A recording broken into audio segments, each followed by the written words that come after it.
Welcome to The Explainer. Today, we're going to dive into a story from the absolute height of the Cold War. It's a story about secrets, about justice, and about a truly chilling message a government sent to its own people. All right, let's get right into it. We're going back to 1953 to unpack the case of Julius and Ethel Rosenberg. This was an espionage trial that ended with two people in the electric chair, and, it still raises these incredibly difficult questions about justice and fear today. So, to really get why the punishment was so severe, we have to understand the sheer scale of the crime they were accused of. I mean, this wasn't just about passing along some documents. This was about the single most powerful and terrifying secret on the entire planet. And this right here, this gets to the absolute heart of the accusation. You have to remember, this was the peak of the Red Scare. Paranoia about Soviet spies was everywhere. And the Rosenbergs were accused of handing over the blueprints to the apocalypse, to America's greatest enemy. Okay, so let's move to the trial itself and see how this all played out. Because once you start digging into the evidence that was presented against these two people, well, a huge and really troubling gap starts to open up. And here is where this whole case gets so controversial, something that still haunts it to this day. The evidence against Julius, it was pretty substantial. You had testimony pointing to him being an active recruiter and a career. But the case against Ethel, it basically boiled down to the claim that she typed up some notes. That's it. For a capital case, that is incredibly thin. And that brings us to the most disturbing question in this whole affair, one that historians still argue about.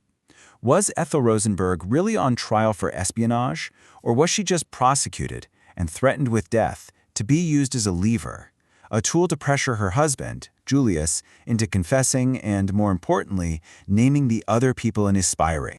The verdict came back. Guilty. But the sentence, well, the sentence would go down in American history, not just for how severe it was, but for how unique it was. The timeline here is just stark. From the moment they were arrested to their execution, the whole thing took just 3 years. And this all played out against this national backdrop of intense, overwhelming anxiety about the atomic bomb and who might get their hands on its secrets.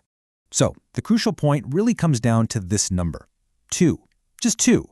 Julius and Ethel Rosenberg were the only American civilians executed for espionage during the entire decades-long Cold War. Not before them and not since. Just them.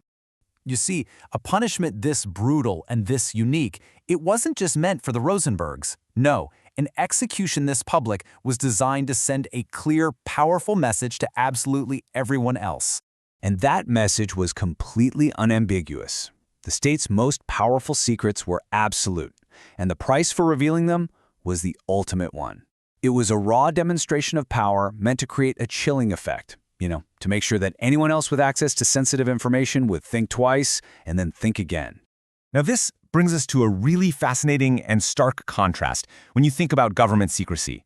At the same time the Rosenbergs were being executed for leaking a secret, another group from that era, the Navajo Code Talkers, were being forced into decades of silence to protect a secret. So one group was killed, the other was silenced. Both outcomes really show you the immense and sometimes tragic power the state holds over information and over individual lives. In the end, the Rosenberg case forces us to ask a profound question that's just as relevant today as it was then. When we're talking about the secrets a nation holds, whether those secrets are kept or revealed, who is it that ultimately pays the price?